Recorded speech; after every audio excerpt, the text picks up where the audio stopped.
right, folks, back on the Bossman show, friend of the show. He's back at it in Columbia, South Carolina. The Allen Yellow Jacket is my man, Shawn Walker, looking fresh as can be over there. What's up, Shawn? And I try my best, my brother. How are you? Good to be here. Always good to chat with you on and off the camera. No doubt, but hey, I'm good, man. Enjoying vacation here, man. Go to Hawks camp here in a little while, man. So can't complain. I got Hawks camp, got the draft. I'm going to Guadalupe for vacation, and I'm summer league. And so hey, and then I'm gonna be chilling the rest of the summer. I understand. We're trying to get organized as well, trying to get recruits, get the returning players situated, trying to just figure out how the culture here is working. So we're doing a lot of that too, and then hopefully I can go on vacation as well and come back and go to work here in August. I hear that, Shawn. Tell you, man, what about this opportunity to really struck you well and say, hey, I want to go to Allen here.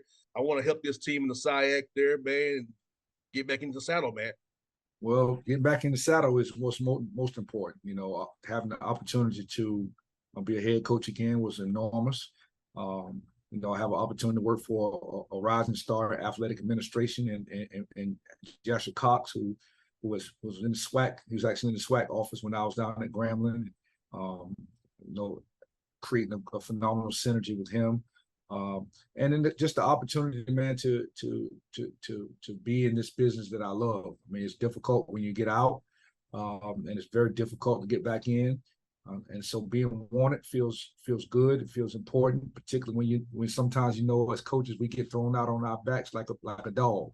Mm-hmm. So you know, I'm excited about this opportunity. I'm excited about what Allen University has to offer in South Carolina's most powerful city, which is the capital. And we're looking forward to getting going and hopefully turning this program around.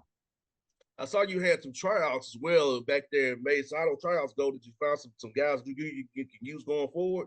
Well, it was amazing, man. I had 74 participants. All right. 74 participants in a gym with functioning 5 baskets that day, and really only 3 coaches. So the turnout was phenomenal. I'm looking forward to having a prospect camp for the underclassmen coming up in August. But there was a lot of talent there. Obviously, when you have 74 kids, you can't adequately evaluate everybody, you know. So although the 74 was great, obviously we probably need to evaluate some people again with a little smaller pool of candidates. So that we can get a good idea of who was there, who wasn't. But it was a great day for Allen basketball, a great day for this university to have that many prospective students on campus, because obviously we need to look at building enrollment. 100%, Shawn, and you know, man, I know to take over a new job is always trying to figure out who you're going to return back, who you're gonna, try to find the right mix. So how has that been, trying to see who's already on the roster, who you want to keep, and also recruit guys to want to come there and play for you, knowing you have a history of coaching good basketball from Grambling or at least the C-State as well. So if they know you coach ball, you help them get better. So how's that been, man? So this has been unique. You know, we're in the obviously everybody knows we're in the transfer portal era, and in this era, we see really good players transfer out. We see guys that play a lot transfer out. We see people that don't play much transfer out. Programs are successful. Guys transfer out. Programs are not successful. Reason for guys to transfer out. And so, I walked you to the water with that, because when I walked in to meet with the team on the first night, there were 19 guys in the room. All right. Wow. 19 guys that are already here on campus, okay? And nobody in the transfer portal. Nobody in the transfer portal. So I think that says a lot about Allen University in the sense that it may not be what people think is Duke or Carolina, but the young men that are here like to be here. They love to be here. They could very well have a transfer or look to other places. So obviously, coming in, my thing was I didn't want to come in and cut players' heads off without having a chance to work with them. All right. So I wasn't going to come in and get rid of everybody and say, well, okay, I didn't recruit you. I didn't do this. When I took this job, that meant I'm coaching the people that are also in the locker room. All right. I took the job because I wanted to embrace the young people that are here and give everybody a fair chance. So that's what we're doing now. Obviously, I'm down to 10 guys now, and some of those guys jumped off the ship because they wanted to, or I have a couple of academic casualties. So it's good to have a foundation of young people that want to be at Allen. And now I'm going out to recruit and add to that bunch. And our overall motto is I'm looking for guys that need Allen. All right. I'm looking for guys that have a good understanding of what Allen University is, who we are, what we have, what we don't have. And then, you come to Allen and make Allen your Carolina, your Duke. All right. You make Allen your Kentucky, make Allen your University of Michigan. And if you do that and treat it that way in your mind, then we'll start winning like Carolina, and we'll start winning like Duke. We'll start winning like Kentucky. So I'm looking for, this is going to be a hard hat program. This is what it is. I'm trying to find people that will embrace the hard hat nature that we are going to operate in. Long bus rides, down and backs, late practices, early morning practices. I need people to embrace those things and like me, feel like they have something to prove, that they're trying to breathe life into their playing career, as I'm trying to breathe life into my coaching career. And I'm looking forward to this challenge, man. I'm excited about it and ready to get the ball rolling. And anybody in Atlanta, Shawn's my guy. So go play for that brother. That's my guy. So it's easy drive from Columbia to Atlanta. So anybody in the Metro Atlanta area. That's right. That's go right. Play if you really got a key. If you really can play, just go help my man out. That's right. Got to be able to play. Got to be able to play. Can't just be no, he already been to play. My man got to win. He has to win, right. people. That's right. That's right. No doubt. But like you said, you in a good spot, Columbia, man. Like, it's a booming city, man. Like, including while you said, you also down the road networking for your job academically. So, because basketball stops for all of us. Like for me, football stopped. Now I'm in media. So once the game passes you by, something fall back on. So being in Allen and being in South Carolina, being in Columbia, this capital state, connections, networking to get you a job, have people in your network. So once the ball stops bouncing for you, you can do something with your life besides the game of basketball. We are selling Allen University being in South Carolina's most powerful city. And that's exactly who we are. If you go down the street there around the corner, about a half a mile, you're at the state capitol. That's where all the decisions are made. The South Carolina bar is up the street. All right, that's where the laws are made. If you go around the corner 3 or 4 miles down the road, there's all kinds of decision-making mega buildings that we join in this community with. All right, and so that should substantiate exactly who Allen University is. I know there's a university across the street from us. There's a mega university down the street from us. There's a community college down the road from us. We're sitting in a college metropolis, so to speak. And what does the University of South Carolina, outside of being major and big and in the SEC, they don't sell anything that we don't sell. What does Benedict College sell that we don't sell? They're downtown, we're downtown. They're in 5 Points, we're in 5 Points. They're in the capital, we're in the capital. All right. Benedict College is private school, we're private school. They got a basketball court, we got a basketball court. We're all the same. Now, what we do here with our culture is going to determine how we are able to win like those places, how people think about us and what they'll think about us if we sell what we have.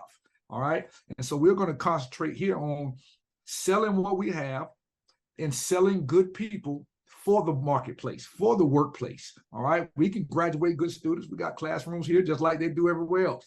All right. We're going to educate our young people. We're going to graduate our young people. They're going to go out into the society and be an ambassador for this university and for this community. And that's going to help us build for the future. I always tell people, if I want to go to Nashville or I want to come to Atlanta and I ask you where a good restaurant is, you're going to give me what your favorite one is. And I may have never heard of it, right? But I'll probably eat there because you said, oh man, you got to go to this place, all right? Mm-hmm. That's advertisement due to your experience, your dining experience, all right? So we have to increase the student athlete experience, athletic experience here. So when they leave, they'll go back to their community and say, you should go to Allen. You should go play for Shawn Walker. You should go play for Takar Tolan. You should go play for Teddy Keaton. You should go to Allen because it has a great criminal justice program. You should go to Allen because the teachers there love you. And now people who may not even have heard of Allen may enroll because your reviews are good. And so that's what I'm trying to bring here. I'm trying to bring that kind of excitement here. I want our reviews to be good after year one.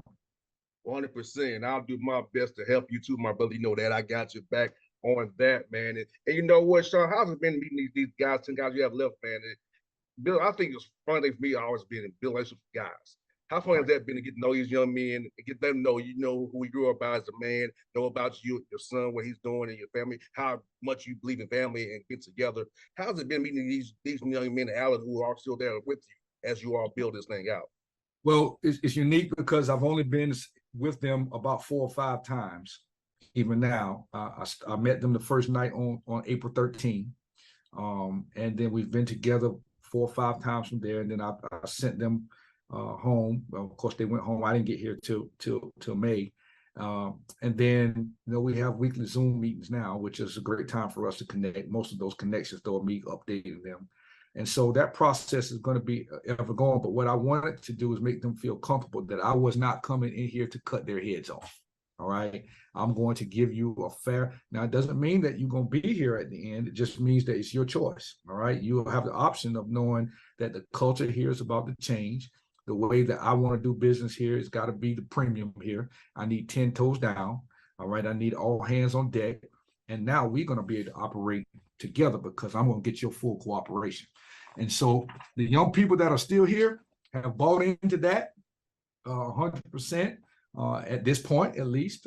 We haven't spent a week together yet, or back to back, or whatever the case may be. But we have to develop relationships with these young people now, and their relationships a lot of times that people on the outside don't understand. They only watch coaches when the game's going, and he's mad, and he's not smiling, and he's reinforcing the things that he's done in practice. And they think, oh, you don't have a relationship with the kids.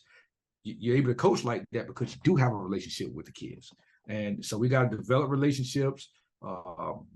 Obviously, this first year and this first few months is going to be very important because not only do I have to develop a relationship with the old guys, but I have to have a relationship with the new guys and make them intertwine in relationship wise. So this is, to me, that's exciting. All right. I mean, obviously we're going to expect that we're going to be one band and one sound. And, I'm the leader in that equation. And, we hope to be able to come in and make those things really, really click together so we can change the culture here. No doubt. And you know you playing Clark and Morehouse, or you don't know that yet? Man, I know we got about 15 games before we get to them, so so I'm not sure. I'm trying to get to the first practice. You're talking about Clark and Morehouse. Well, I'll make sure I will make sure I see you play, brother. I'm trying to make sure that I'm going to support you. When the schedule come out, I'll send it to you. But Clark and Morehouse, please do, my brother. I want to support you, brother. Clark and Morehouse are 2 storied programs in this league. I'm not looking forward to coming. I like to go to Atlanta, but I don't know if I want to come down there with that smoke just yet. Hey, I'll take you out to eat, man. That'll be a surprise. I got take you out to eat, man. I'll make it worth your while, man. But yeah, man, it's I love it, man. So yeah, man. So I know your son's down in Murray State, man. Playing in the Missouri Valley Conference with Steve Prohm. How excited he's to be up in Murray, man. I'm glad he got his degree as well and graduated from Mercer, man. So I'm very proud of him as well, man. Yeah, I'm very proud of my boy. He's done extremely well. I will say that he's getting everything out of this college basketball experience that can probably be gotten. He had a tough experience at George Washington his freshman year. He had a great experience at Tallahassee Community College, where he was first team All Panhandle. He went to Mercer with Greg Gary. Greg Gary is a great coach, great man. I was not happy that my son decided to transfer out of there. He did that, made a decision, but Coach Gary was great. Mercer University was great to him. And now he's moved on to play for Coach Prohm at Murray State. Murray State's big time. I mean, when I went to that campus the first time and saw the resources there and saw the things that they have to offer, obviously he's going to finish his master's degree really quickly, which is a great thing and an expectation at home. But I'm excited for him. He's excited. He's there. He's happy. We talk every day, and so again, this Allen University job was a blessing for me. I'm gonna be able to set the schedule and set the practice schedule and be able to get off on the road and go watch him play and come back. And I do talk to my players about him and talk to people about him, not only because I'm proud of him, but also because, I feel like I've coached him since he was a little boy. And he's listened some and he hasn't listened some, but it's been really good. It's been a really good process. Yeah. So yes, yeah, Shawn. So yeah, man. I appreciate you saying that, man. Cause it's kind of like this, man. Like I feel like how you and your son is kind of how me and my dad is. Right. Because my dad was a coach too, and like I said, some things he asked me to do, I didn't do. you know, but Right. the fact that you all still love us no matter what, man, is what counts. And One of the things I tell you what, when you have a father that's a coach or people that coach you and they love the game like I do, sometimes the message gets errored, right? And so one of the things that I can say out of that process is, and I'm sure that you, just by virtue of what you're doing now, is that you learn how to work, right? And yes. I think that's my son's biggest attribute is he knows how to work. Now I call him often. He's in the gym. He's naturally smart. I never hear him talk about studying. He's always doing something else, but his grades are always really good, and he knows how to work. And so, learning how to work and being not afraid of work will help you be successful in life once the ball stops. And so, I'm proud of him for that. No doubt. Last one I got for you, Shawn, man. What are some cool food spots in Columbia, man? When I come down there and see you, man, where should I go to? Man, I'm just getting started, man. I'm just learning, man. So I can't really tell you yet. Give me about another month. Okay. We got a couple. I like seafood, so I like to go to the seafood market and pick it out and let them cook it for me. So there's one up the street here, Palmetto Seafood Market. See, everybody don't like places like that. I like mom and pop, right? I like mom and pop. Walk in, get the food. It's not all that aesthetically pleasing all the time, and the food just like you cook it at home. So by the time you get ready to come down here and check me out, man, I'll have the food places for you. Yeah, man, because like I said, so after July 30th, man, I'm free. I got you. Well, let's just get done, man. Let's get together, man. We get together soon, and definitely I'll come to Atlanta and go somewhere and eat. I like this good soul food down there. Pascal's is a place I know about. Oh, there's another place called what's the tea room? The something. The lady got tea room. I can't think of the name of it, but I like to go there when I come. Well, I got you, brother. Hey, wherever you want in Atlanta, I got you for food wise. I know all the spots that you want to go, and some you don't know. I got you, brother. I got you, brother. I got you. Hey, Shawn, good to see you, man. As always, my brother. I'm so happy for you, my guy. We'll get together real soon, my brother. Thank you very much, brother. Always good to talk to you. All right, man. Be easy, brother. Same to you. All right.